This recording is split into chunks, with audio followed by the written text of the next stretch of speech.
তোমরা সবাই কেমন আছো? আশা করছি ভালো আছো। তো আমিও ভালো আছি। আমাকে দেখে তোমরা সবাই হয়তো বুঝতেই পারছো, কারণ আমি বেরিয়ে পড়েছিলাম কাল কোথায় যাওয়ার উদ্দেশ্যে, নৈহাটি যাওয়ার উদ্দেশ্যে। নৈহাটি বড় মাকে দেখতে যাব।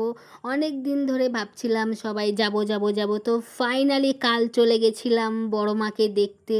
এসে এত ভালো লাগছিলো সেটা বলে বোঝাতে পারবো না। এসে দেখি এত মানুষের ভিড়, এত অসংখ্য মানুষ আমার মতো সবাই বড় মাকে দেখতে গেছে। এত ভিড় হবে আমি কখনো ভাবতেই পারিনি।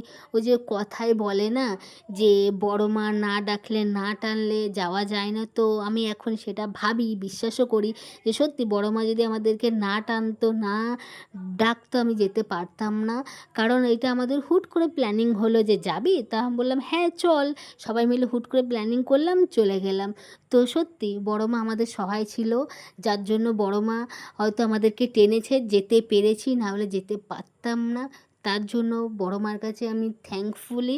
তো এসে যে কি ভালো লাগছে, এসে দেখি অসংখ্য মানুষের ভিড়, আমার মতো হাজারে হাজারো মানুষ গেছে। তারপরে এই যে একটু ভিডিও করছিলাম আমরা সবাই মিলে, একটু হাসি আড্ডা গল্প করে মায়ের দিকে গুটি গুটি পায়ে এগিয়ে যাচ্ছিলাম। যেতে যেতে এই যে আমার মুখের এক্সপ্রেশন দেখে বুঝতে পারছো প্রচুর ভিড়, এটা বলছি কারণ সত্যি এত ভিড়, পা ফেলার জায়গা ছিল না। তারপর যেতে যেতে দেখছি একটা ছোট্ট মাকে দেখলাম। মাকে দেখে এত ভালো লাগছে সেটা বলে বোঝাতে পারবো না। মা তোমার পায়ে, তোমার চরণে শত কোটি প্রণাম। তুমি ভালো থেকো মা, সুস্থ থেকো, সবাইকে ভালো রেখো। তো এই বলে মাকে দেখে তারপর আবার এগিয়ে গেলাম গুটি গুটি পায়ে একটু একটু করে মায়ের দিকে।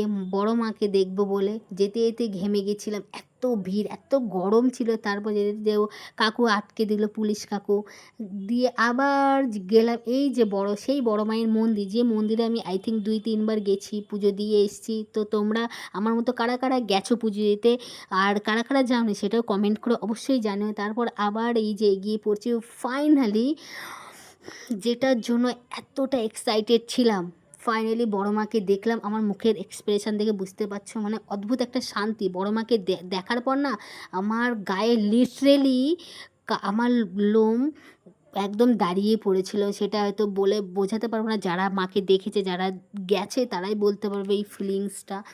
আমি বলে বোঝাতে পারবো না। এই যে এখন ভয়েস ওভার দিচ্ছি তাও আমার গায়ের লোম পুরো দাঁড়িয়ে পড়ছে। তারপর বেশিক্ষণ তো মায়ের কাছে দাঁড়াতে পারলাম না। মাকে ভক্তি ভরে শ্রদ্ধাভাবে ভালোভাবে দেখে যাচ্ছিলাম, একভাবে মায়ের দিকে শুধু দেখছিলাম, অন্য দিকে চোখ সরাতে পারছিলাম না। তো তারপর দেখে চলে আসলাম, বেরিয়ে পড়লাম। তারপর যেতে যেতে আরেকটা ছোট্ট মাকে দেখলাম। এত প্রচুর মা হয়েছে, মনটা পুরো ভরে গেছিলো। ভাবতে পারিনি যে এত মায়ের দর্শন পাবো। অবশ্য আমাদের আড়ংঘাটায় প্রচুর ঠাকুর দেখেছি, তবু নৈহাটি বড় মাকে দেখতে পারবো এটা কখনো ভাবিনি। তো আমার মতো কে কে গেছো, দেখেছো অবশ্যই কমেন্ট করে জানি। আজকের মতো টাটা, বাই বাই, ভালো থেকো।